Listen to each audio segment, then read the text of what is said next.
O texto que ora nós acabamos de ler é um texto registrado em um dos livros da Bíblia que não contém a palavra Deus. O livro de Cantares, juntamente com o livro de Esther, são os únicos 2 livros da Bíblia que você não vai encontrar lá o nome Deus, Jesus, Yeshua, Yahvé, Jeová Nissim, Jeová Rafá, Sabaoth. Nada que se atribui à Trindade Santíssima está registrado nesse livro, nesses 2 livros. A palavra mais espiritual dentro desses 2 livros é jejum, que está no livro de Esther.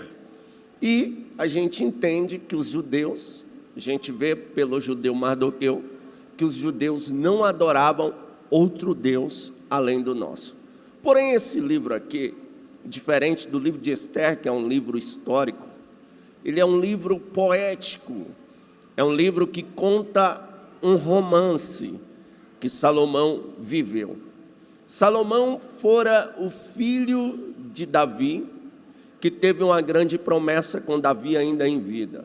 Nós sabemos que o povo de Deus, eles eram julgados pelos juízes, até que os filhos do profeta Samuel vieram a ser juízes em Israel. Só que a Bíblia diz que estes aceitaram suborno. E o povo não gosta de líderes corruptos, só no Brasil.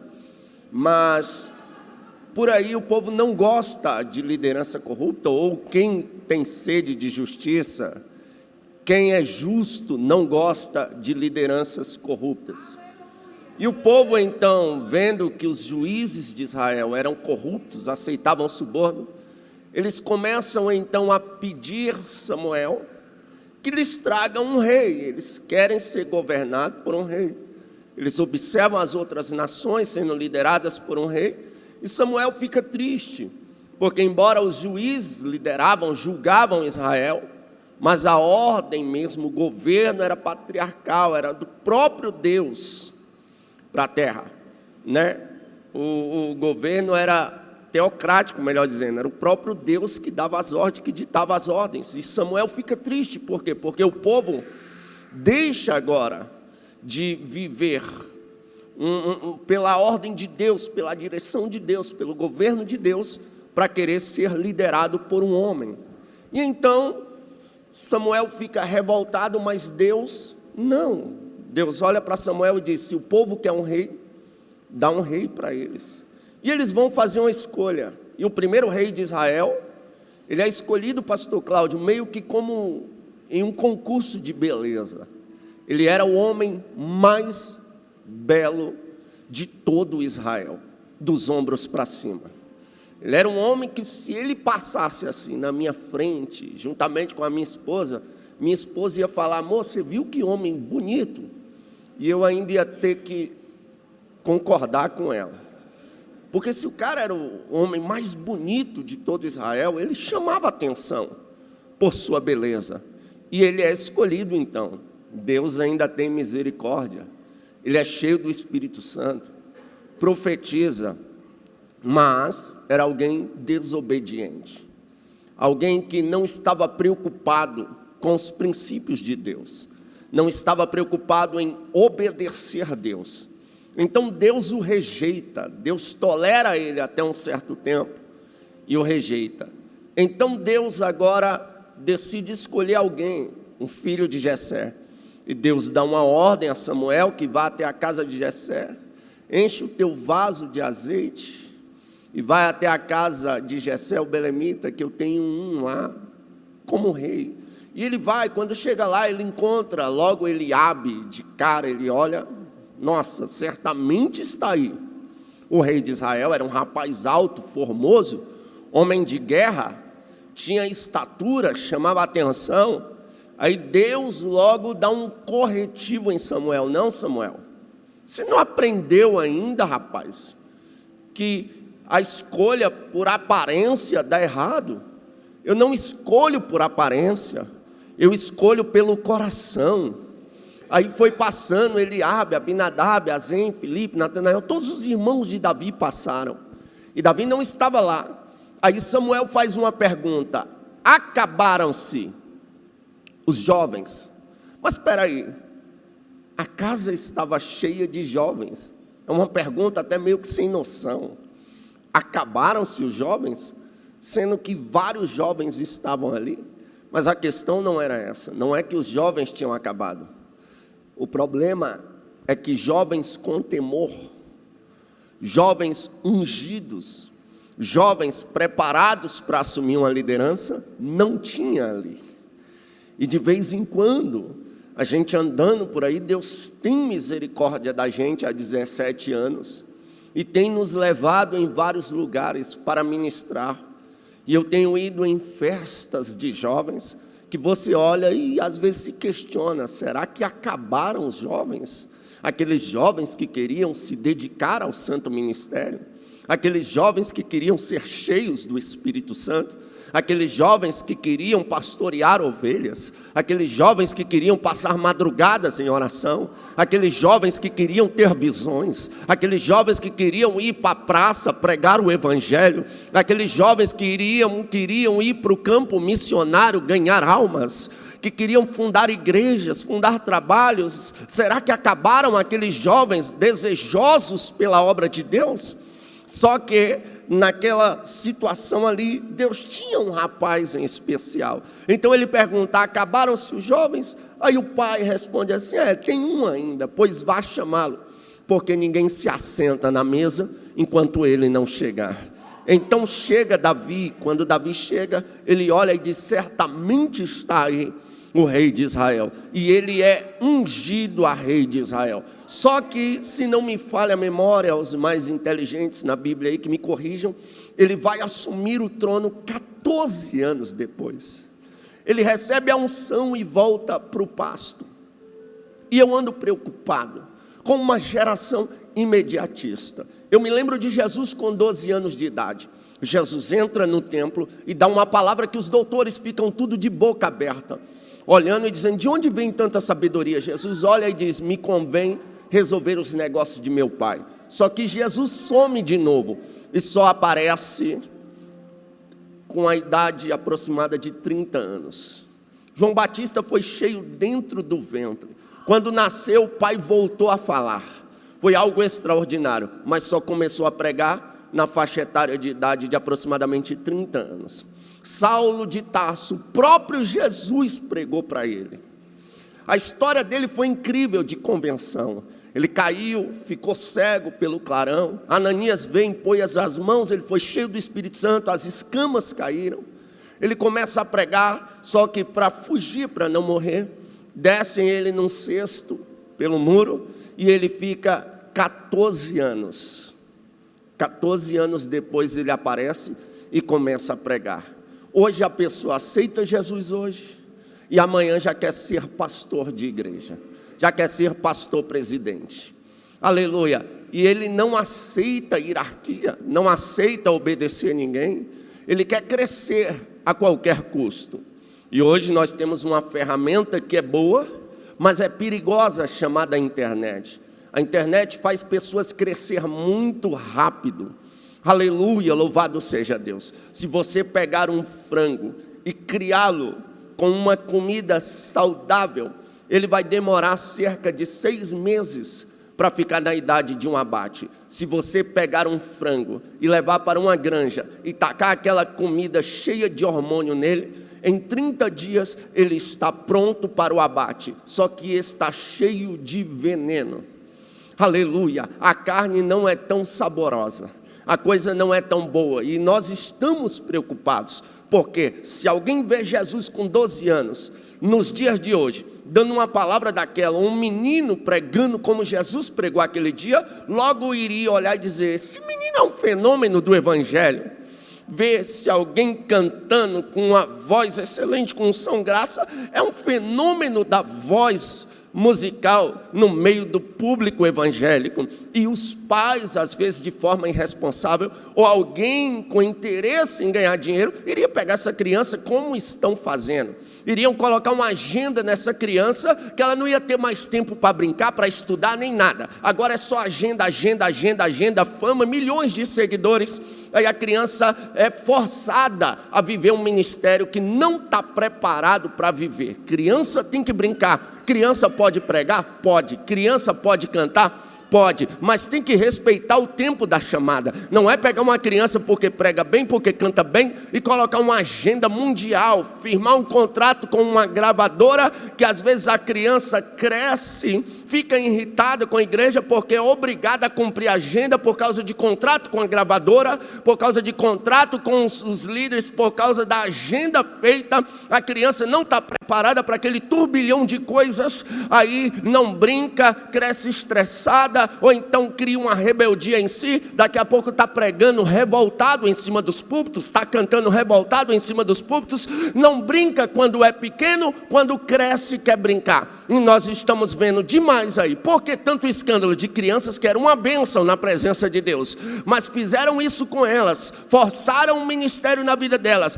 cresceram, estão desviados, outros mudaram até de religião. Nós estamos vendo escândalos e escândalos. Vamos não forçar o menino o caminho que deve andar, mas vamos ensinar. Deixa o menino brincar, deixa o menino estudar, deixa o menino crescer. Na hora certa, Deus vai colocar o ministério na mão dele. Da mesma sorte, tem gente que é menino não na idade, mas menino espiritual, e menino faz coisa de menino. Eu tenho 2 crias lá em casa. Meu filho é birrento que só ele, minha filha é mais quietinha, menino da birra.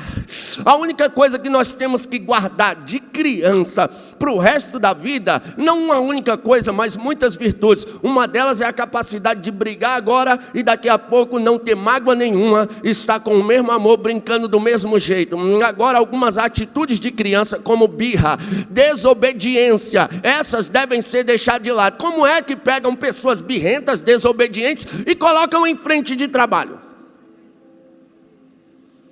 O sonho de todo menino é ser adulto. O sonho de todo adulto é ser menino.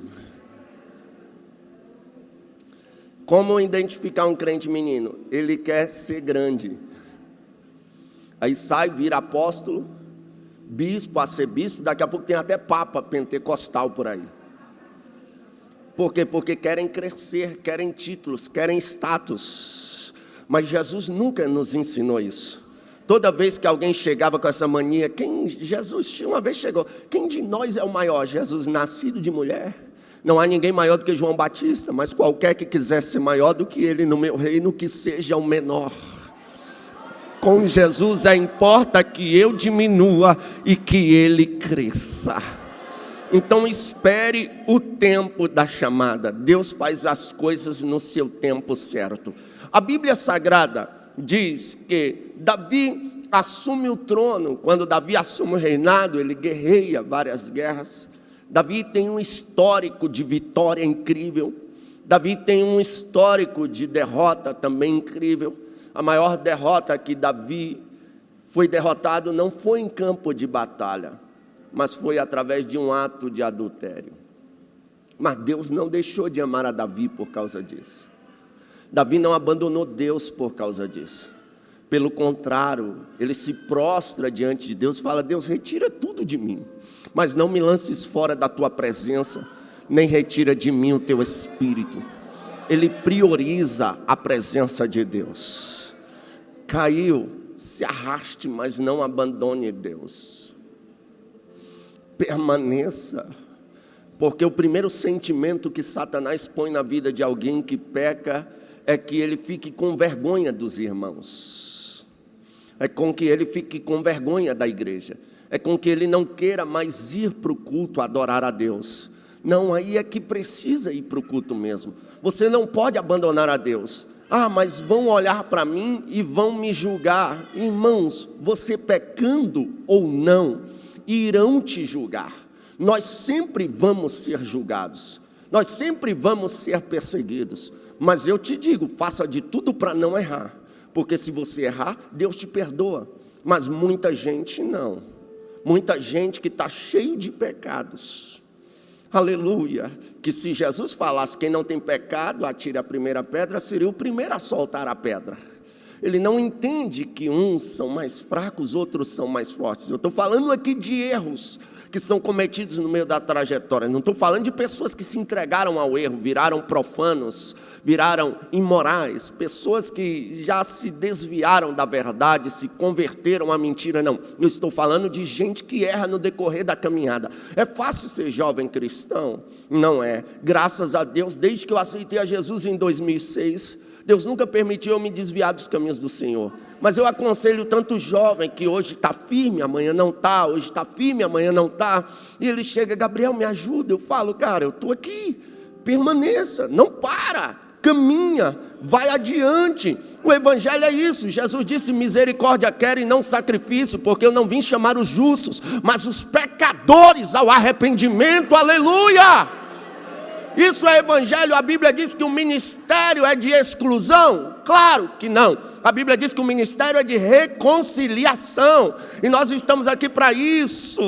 Nós não estamos aqui para pegar a mão e apontar um dedo para você, mas para apontar os 5 e dizer: venha cá, Jesus vai te levantar. Porque a Bíblia diz que 7 vezes cairá o justo, mas não ficará prostrado. O Senhor com a sua destra o levantará. Então tem perdão de Deus aqui hoje. Não é tempo de perdão? Então Jesus vai perdoar alguém aqui hoje. Quem acredita, adore a Deus.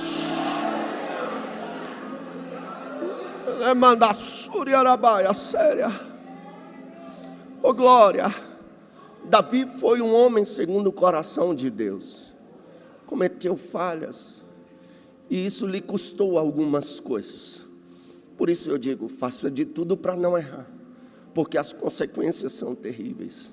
Mas se errou, levanta, não fica prostrado. Jesus é contigo. Ele é teu pai. Não foi cantado aqui: Pai, Abba, Pai? Pois é, quando meu filho me desobedece, ele não deixa de ser meu filho.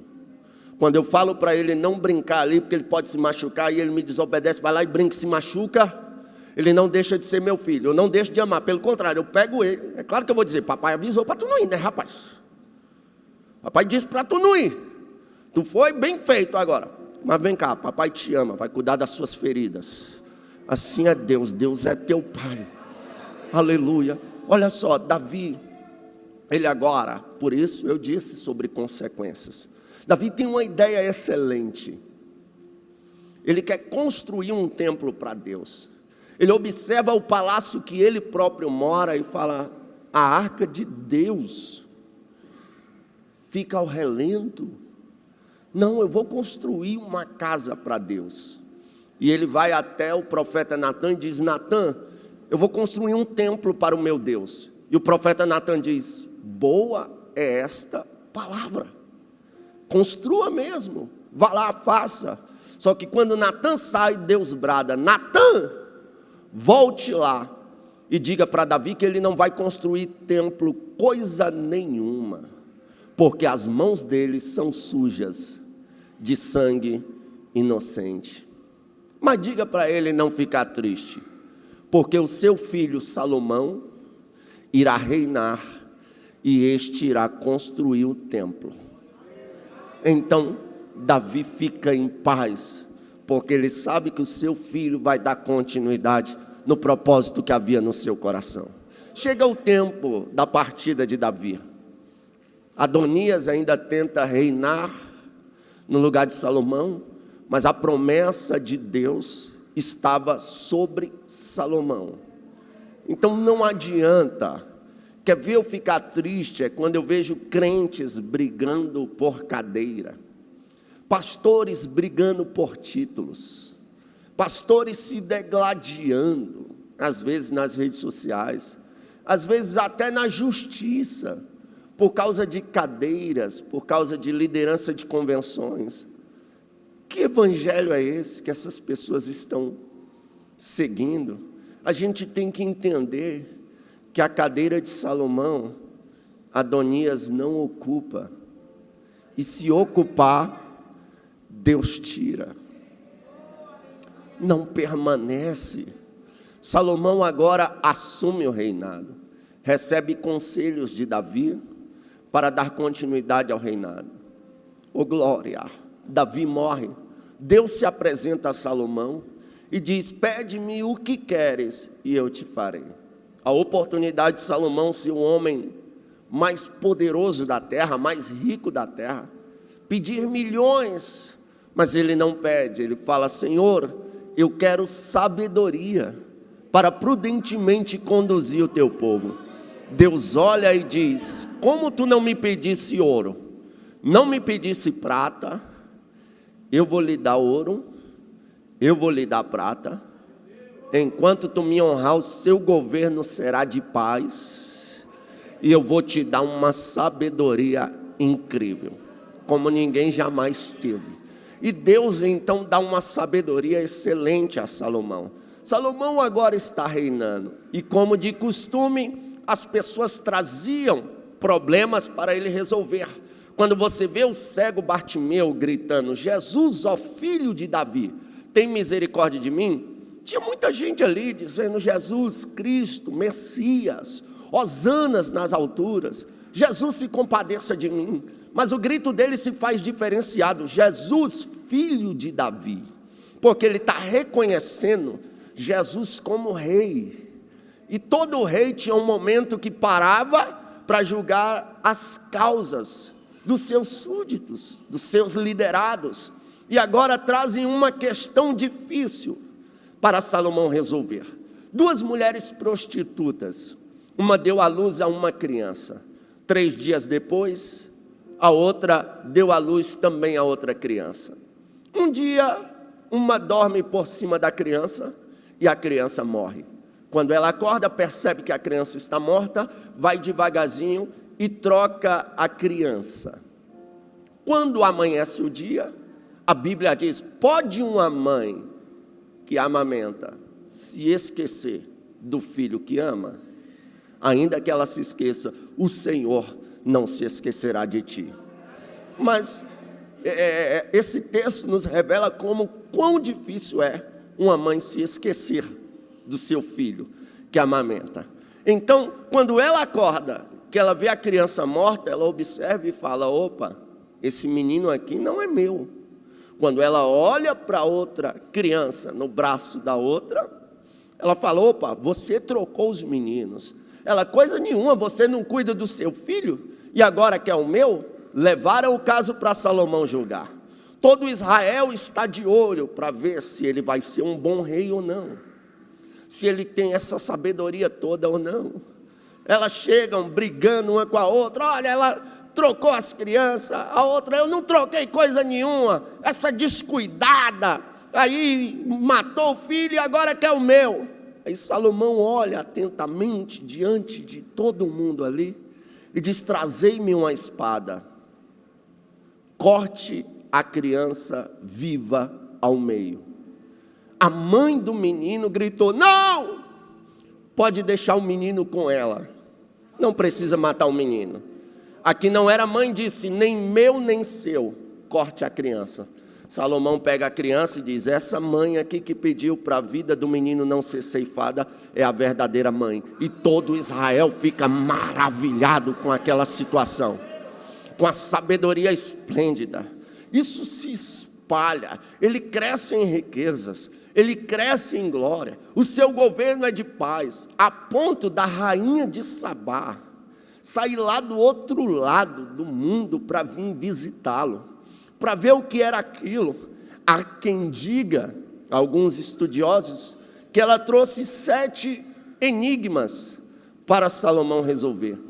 Um deles foi 2 flores idênticas, uma original e uma falsa.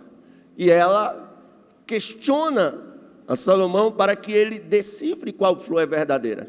Eu não sei se foi Deus, eu vou até dar uma estudada sobre isso. Eu sei que uma abelha aparece por ali e pousa na flor verdadeira. Ou ele manda trazer uma abelha, não me lembro, eu preciso até dar uma lida sobre isso novamente. Eu sei que ele identifica a flor verdadeira. E os outros 7 enigmas. E ele ainda dá muitas coisas para ela, muitas riquezas para ela. Tudo que ela queria, ele deu. Embora ela trouxe bastante presentes para ele. Mas o que ele deu para ela foi mais ainda. E ela começa então a declarar: não me contaram nem metade. O que eu ouvi falar, eu viajei, eu vim de longe para ver se isso era verdade mesmo. Mas a grande verdade é que não me contaram nem a metade. O teu reino é muito mais poderoso. Você é muito mais sábio do que eu podia imaginar. Então o reino de Salomão é incrível. E Salomão, ele se apaixona por uma moça, que a Bíblia, ela está registrada aqui, um livro que ele fez acerca do romance que ele viveu com ela. E me chama a atenção uma coisa, que logo no início, ela vai dizer que ela era uma moça morena, queimada pelo sol. E ela fala: não olheis por eu ser morena, não me questionem, aleluia, por eu ser morena. A minha família me desprezou, causou intriga comigo por causa disso, sem culpa nenhuma. Aleluia, era uma morena. Não sei se essa questão racial, que infelizmente nós enfrentamos até os dias de hoje, vem das antiguidades, vem dos primeiros tempos, não sei. Aleluia, mas eu sei que ela questiona: não olheis por eu ser morena. Porém, ela não era uma morena comum. Aleluia, ela era uma morena que quando ela passava, as rainhas louvavam ela. Oh glória, as concubinas ficavam maravilhadas. Era uma morena, era um espetáculo de morena, chamava atenção mesmo. E Salomão vai viver um romance com essa moça. E aqui no texto que nós lemos, nós podíamos falar muita coisa aqui, mas eu não quero me demorar. Olha, o texto que nós lemos aqui, o verso 8 do capítulo 6, diz assim, 60 são as rainhas, e 80 as concubinas, e as virgens sem número. Porém, uma é a minha amada, a minha imaculada, a única de sua mãe. Oh glória, e a mais querida daquela que deu à luz. Viram-nos as filhas e chamaram-na bem-aventurada. As rainhas e as concubinas louvaram-na. Esse homem, ele vai se envolver com muitas mulheres. Salomão, ele tem bastante mulheres, chega ao número de 1000. Eu fico a pensar como é que o indivíduo se envolve com 1000 mulheres. Aquele homem não era normal. Aleluia, só uma me deixa louco. Aleluia. Tem hora que eu falo: Jesus, me ajude. Como é que alguém se envolve com 1000 mulheres? Como é que alguém tem 1000 sogras, pastor Juscelino? Já pensou? Meu Deus.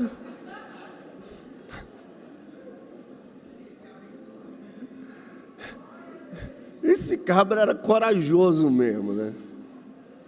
Só que em seu romance, uma coisa me chama a atenção.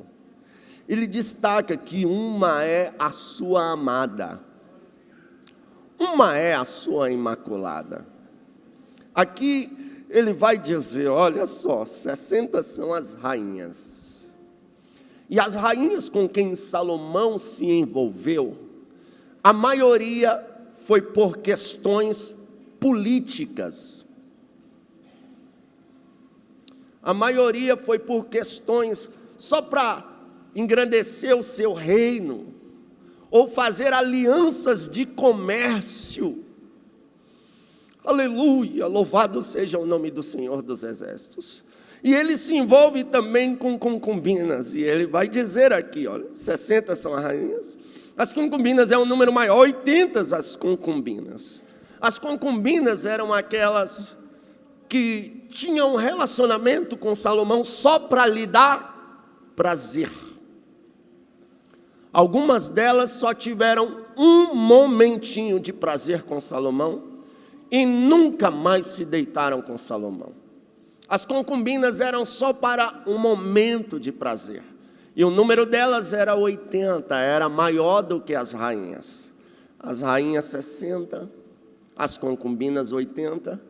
E as virgens sem números, uma quantidade incontável. As virgens eram aquelas que nunca tiveram um relacionamento com o rei, nunca se deitaram com o rei, nunca tiveram um momento de intimidade com o rei. Então 60 são as rainhas, 80 as concubinas e as virgens sem números, incontáveis.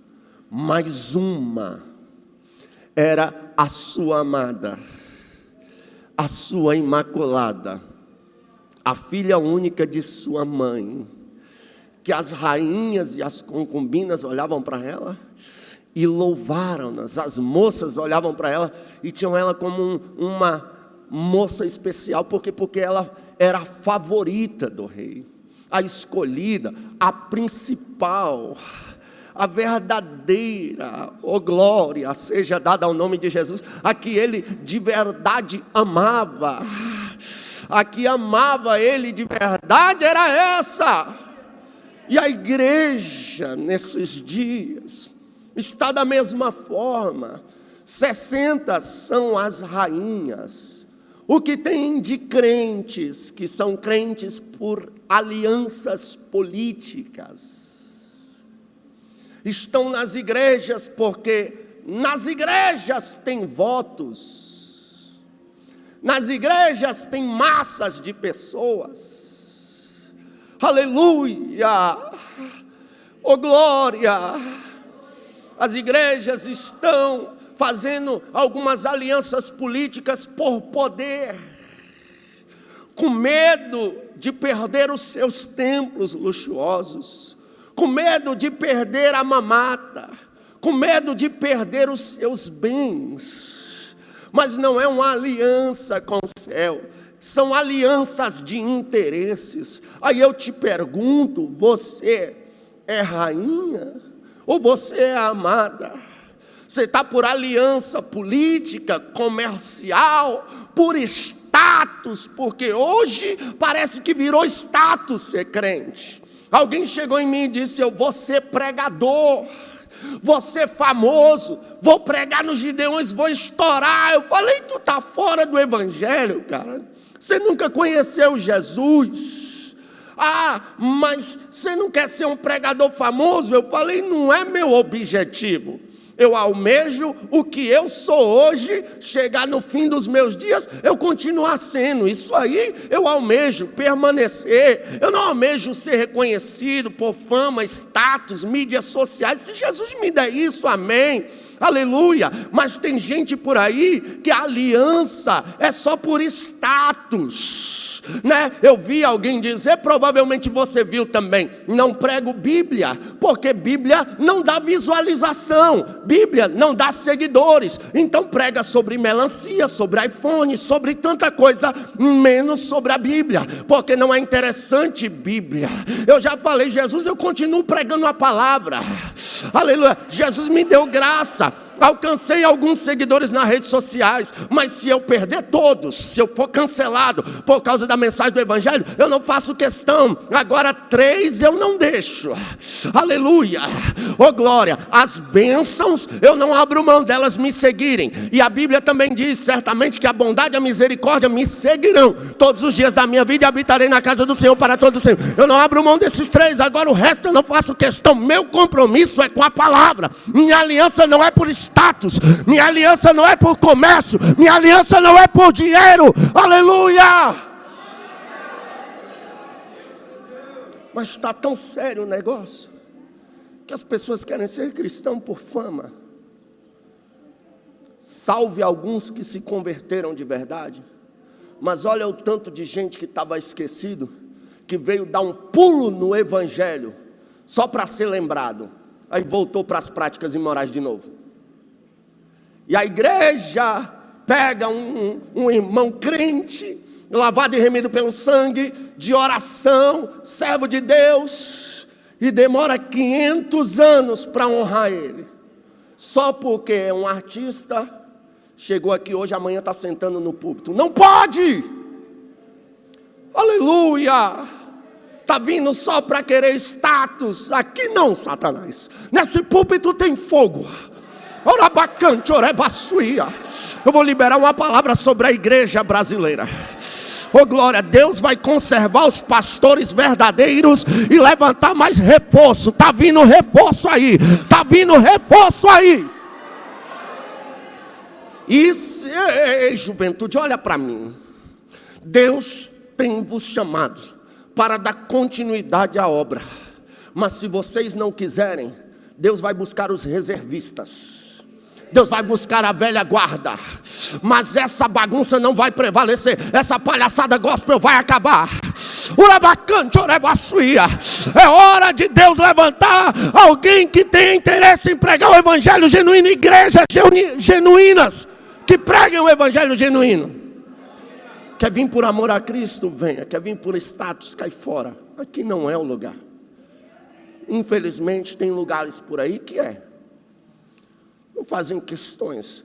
Eu não sou contra, deixar bem claro aqui, crentes políticos. Se este for crente de verdade, é bem-vindo em nosso meio. Não sou contra alguém que alcança os status, se esse for crente de verdade. Mas o que eu estou falando aqui é de pessoas que estão se envolvendo com o Rei dos Reis e Senhor dos Senhores, só por questões de alianças comerciais, por questões de riquezas, por questões de negócios, por questões políticas. Nós não podemos aceitar. Nós precisamos ficar de olho.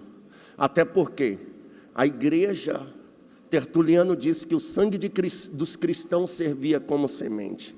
A igreja era perseguida de morte, matavam cristão todos os dias. Mas quanto mais matava, mais a igreja crescia. Mas a igreja avançava, até que Constantino fez uma aliança política com a igreja. A igreja só não acabou, porque as portas do inferno não prevalecerão contra ela. Deus levantou uns cabra doido como Lutero para enfrentar o sistema, e houve reforma. E nós estamos aqui hoje para a honra e a glória do Deus Todo-Poderoso. Mas cuidado, 60 são as rainhas, 80 as concubinas. Outro problema, gente que está se envolvendo com a igreja só para ter um momento de prazer.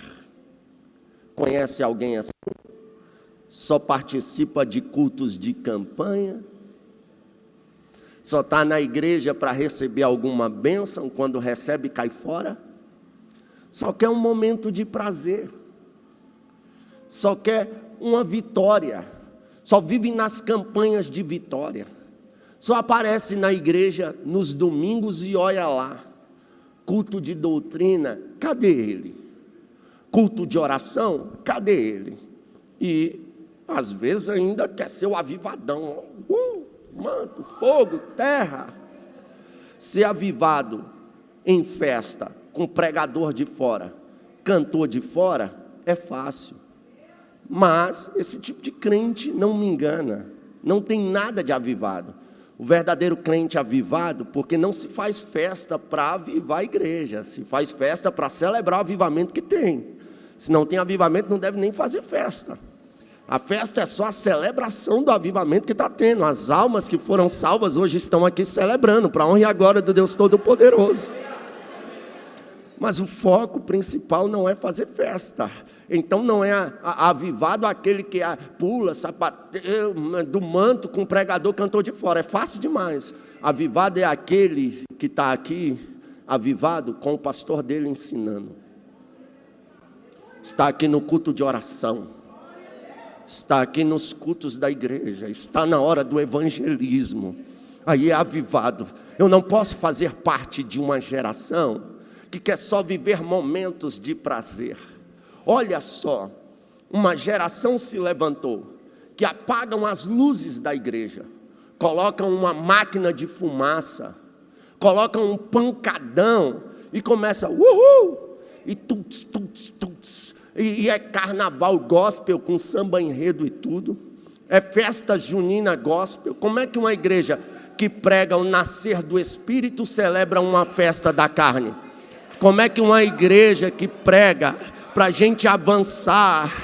Aleluia, prega contra o pecado de Herodes, celebra a festa junina, que a origem dela é a cabeça de João Batista num prato. Não dá, mas é uma igreja que só quer prazer, só quer um momento, só quer agradar os seus belos prazeres, a sua carne, mas não quer compromisso, não quer relacionamento sério com Ele. Só quer pequenos momentos, só quer contar testemunho. Esse tipo de igreja geralmente não se prega salvação, só prega milagre, só prega bênção, só prega riqueza. É só prazer, é só momento de prazer, é as concubinas da vida. Mas nós não somos concubina, nós somos a noiva de Cristo Jesus. Aí a Bíblia diz, 60 são as rainhas, 80 as concubinas, e as virgens sem números, ferrou. As que nunca tiveram um relacionamento, nunca tiveram intimidade, nunca conheceram Jesus de verdade, são incontáveis, sem números. Sabe, ainda em 2006, quando eu aceitei a Jesus, eu me lembro que os jovens que não eram batizados com o Espírito Santo tinham vergonha de não ser. Hoje se levantou uma geração de jovens que tem vergonha de ser cheio do Espírito Santo, porque se Jesus me encher, eu vou chorar, vai borrar a maquiagem, e o gatinho vai me ver com o cabelo bagunçado, a gatinha vai me ver com o cabelo desarrumado. Aleluia. Aí tem vergonha de ser cheio do Espírito Santo, mas não tem vergonha de ir para o Instagram com uma tomara que cai o pastor, tomara que cai o pregador, tomara que cai todo mundo, e ainda põe uma legenda, o Senhor é meu pastor e nada me faltará. Está faltando vergonha, uma costureira crente, um monte de coisa. Aleluia. Tem vergonha das coisas santas, mas não tem vergonha, aleluia, das coisas profanas, das coisas imorais, das coisas que o mundo está aprovando. Porque a cultura mundana, o Deus desse século, é Satanás. Ele está vindo com tudo que é reprovável a Deus. Por que tanto ódio por aí de um povo que só ora para Deus curar as pessoas? Que só prega para que as pessoas não passem a eternidade sofrendo no inferno? Que só ora para Deus abençoar as vidas? Que só prega o amor? Por que tanto ódio contra a gente? Por que tanta perseguição? Isso me faz a cada dia mais crer que nós estamos na verdade, porque o diabo vai fazer de tudo para ridicularizar o evangelho, para tornar profano aquilo que é santo. Mas vem uma igreja na contramão do mundo, uma igreja que o Coliseu não parou ela, a Arena dos Leões não parou ela, o Império Romano não parou ela, os papas não pararam ela, a Santa Inquisição não parou ela, oh glória, as guerras mundiais não pararam ela não vai parar, oh glória, é uma igreja que aguarda dia e noite pela vinda do noivo, essa igreja não para. Então não faça parte de uma geração que não conhece a Deus. Buscamos e prossigamos em conhecer a Deus. Não queira naquele dia ouvir um apartai-vos de mim, que eu não vos conheço. Aleluia. Não tenha Jesus como alguém distante, não tenha Jesus como alguém que você não conhece. Ele está vivo e está em nosso meio. Ele te ouve, Ele te atende, Ele te guarda, Ele te protege, Ele te perdoa, Ele te salva, Ele te restaura, Ele te abraça, Ele enxuga dos teus olhos as lágrimas, Ele te enche de poder. Oh glória, Ele está vivo, Ele está vivo. Então não seja um desconhecido dele. A Bíblia diz, provai e vede que o Senhor é bom. Oh glória. Talvez você está aí me ouvindo, não é cristão ainda e está se arrupiando todinho. O que é isso? É a presença do Espírito Santo de Deus. Ela é como um vento, eu não vejo, mas eu sinto. Então sinta, porque Ele está vivo. Seja tocado pelo poder de Deus. Não seja como as virgens incontáveis, que não têm comunhão, não têm intimidade, não conhecem. Não. Deus está te chamando a ter intimidade, a ser íntimo dEle, a ser filho dEle. Oh glória! 60 as rainhas, 80 as concubinas, as virgens incontáveis, mais uma, oh glória, uma.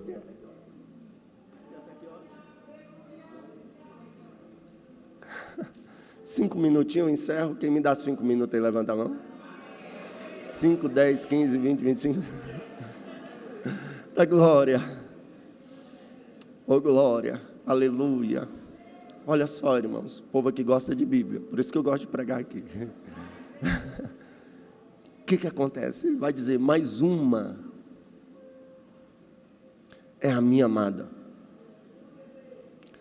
a minha imaculada. Em alguns contextos a gente vai ver a palavra virgem de algum modo representando a noiva de Cristo. Mas neste contexto aqui, nesse texto bíblico, e nessa revelação da palavra aqui, as virgens aqui eu destaco como aquelas que não conhecem. Agora, a imaculada, a amada do Pai, e ela é imaculada não por mérito próprio, porque ela a si mesma se tornou sem mancha e sem mácula. Não. Ela é imaculada porque Ele pagou um preço.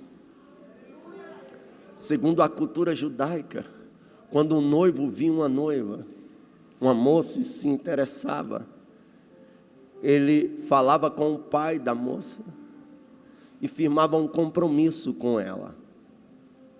E quando ele firmava um compromisso, ele voltava para a casa de seu pai para preparar o lugar de morada de seu pai.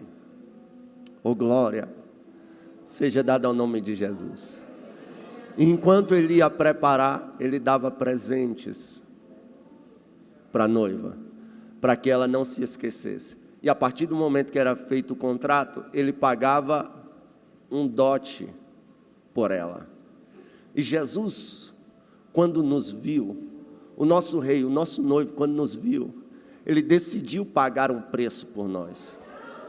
Merecíamos? Não, pois a Bíblia diz que todos nós pecamos e destituídos fomos da glória. Ou seja, todos nós estávamos condenados a ir morar no tormento do inferno. Não havia nada em nós que agradasse Ele, mas Ele decidiu nos amar. Ele decidiu pagar o dote. Só que esse dote não foi qualquer dote. A Bíblia diz que vós não fostes comprado, nem com ouro, nem com prata, mas com um precioso sangue. Sangue derramado na cruz. Sabe por que nós somos imaculadas? Porque o dote que Ele pagou nos purifica de todo pecado. Aleluia. Eu era um jovem perdido, drogado, envolvido no mundo do crime. Não valia nada, a sociedade desejava a minha morte, como a sociedade deseja a morte dos que se encontram como eu era há 17 anos atrás. Essa é a grande verdade. É muito fácil alguém olhar para jovens como eu e dizer, cancela logo esse CPF, porque era assim que falavam de mim. Mas Deus não tem prazer na morte do ímpio, antes que ele se arrependa. Tem gente aqui que era forrozeiro. Eu era também, eu sou nordestino, eu gostava de um forró terrível. Gostava de rap também. E tem gente aqui que era do mundo aí, das sofrências. Tomava cachaça chorando, ouvindo as músicas. Ouvia aí Reginaldo Rossi, Evaldo Braga e tantos aí. Mas a geração mais moderna aí, os funkzão depravados, só imoralidade. Aí Jesus foi lá, não valia nada. Ô glória, missionária Valdilene, minha mãe na fé, uma das minhas mães na fé, ela fala assim, brincando, né? Ela fala, se Deus fosse cantar uma música para mim, seria aquela: você não vale nada, mas eu gosto de você. Eu falei, rapaz, eu acho que ele cantaria a mesma para mim. Mas essa é uma grande verdade, nós não valíamos nada, a escória da sociedade. Se alguém acha que é alguma coisa, põe na sua cabeça, você não é nada. Se não fora o Senhor, os nossos adversários teriam nos engolidos vivos. Nós não merecíamos estar aqui. Eu não merecia estar aqui nesse púlpito pregando hoje, cheio de falhas, cheios de pecados. Nós não merecíamos estar aqui adorando. O que nós merecíamos era a condenação. Eu vi um pastor de muito conhecimento dizer que fica preocupado quando o crente fica orando, dai-me, Senhor, o que eu mereço. Ele falou, não dá não, Deus, porque se Deus der para a gente o que a gente merece, a gente para no inferno imediatamente.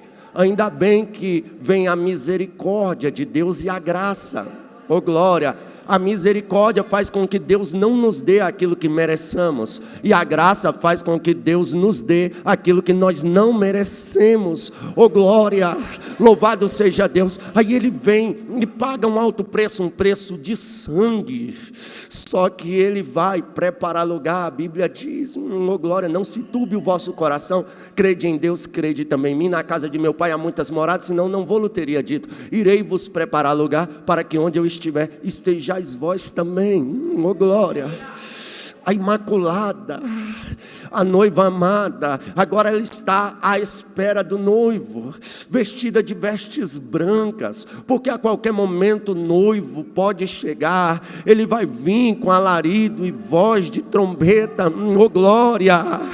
Os que morreram em Cristo ressuscitarão primeiro, depois nós que ficarmos vivos seremos arrebatados, nos encontraremos com Jesus nos ares. Esta é a maior esperança da igreja. Oh glória. Mas nesse percurso, as nossas vestes irão se manchar.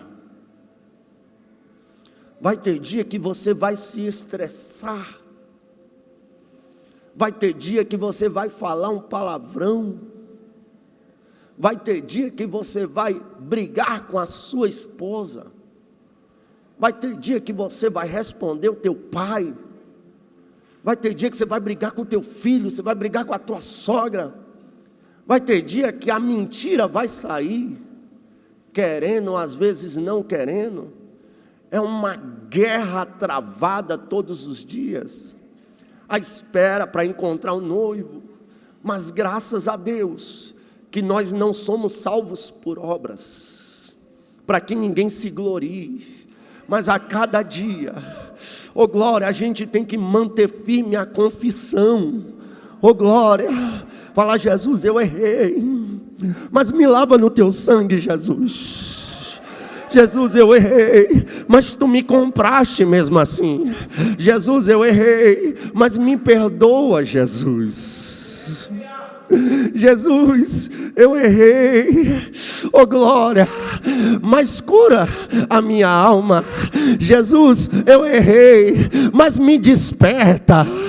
Jesus, eu errei, mas eu confesso que eu errei, Jesus. Jesus, eu errei, mas me perdoa, porque quando o Senhor vier, eu não quero ficar, eu quero ir. Glória. Então nós somos a imaculada, a amada, imaculada, não por méritos próprios, mas porque Ele nos lavou no seu sangue, Ele nos purificou no seu sangue. Oh glória! E nós temos que permanecer nele, nós fomos enxertados nele, nós temos que produzir frutos dignos de arrependimento. A dia após dia nós temos que vencer a nós mesmos, renunciar às nossas próprias vontades, para permanecer firmes até o momento do casamento dos casamentos. Fácil não é, tem dia que a gente chora. A igreja tem vivido e vai viver invernos, vai viver dias difíceis, né? O texto que nós lemos aqui para a gente encerrar, ela é como a lua. A igreja, às vezes o pastor está tão feliz porque a igreja está cheia, mas daqui a pouco ela começa a ficar minguante. Chega um momento que ela fica neutra, os crentes somem. E quer ver um pastor ficar triste? É quando os crentes somem. Aí ele vem dar uma doutrina, rocha. Aí os crentes começam a aparecer de novo. A igreja começa a ficar crescente. Bota o povo para evangelizar, o povo vai evangelizar, a igreja cresce, daqui a pouco está cheia de novo. Porque ela tem a característica da lua. Mas uma coisa é certa, ela não para. Ela não é vencida.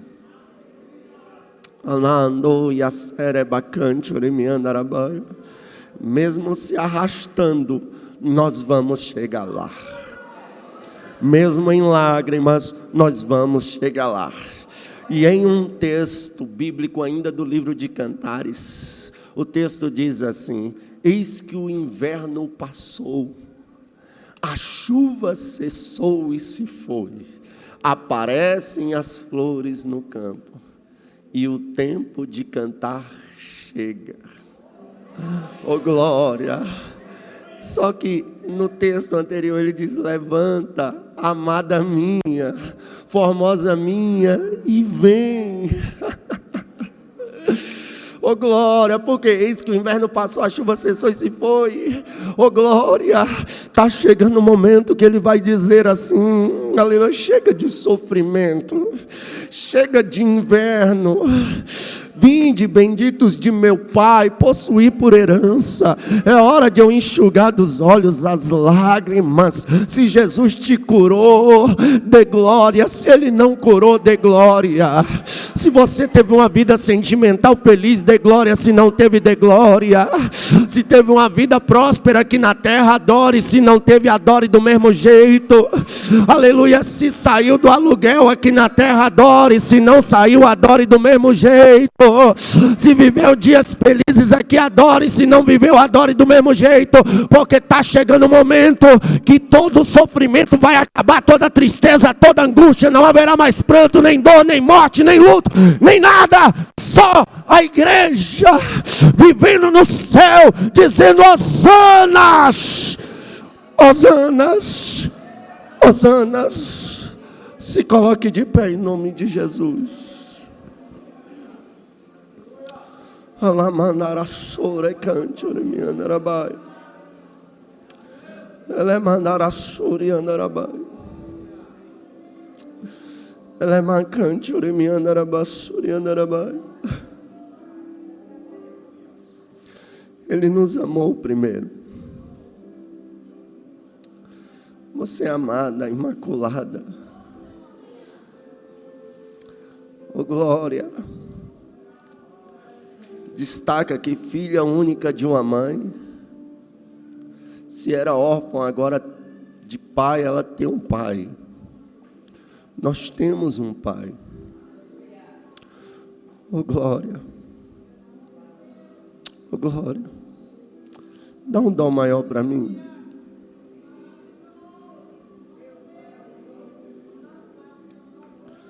Quão glorioso cristão é pensares na cidade que não tem igual, onde os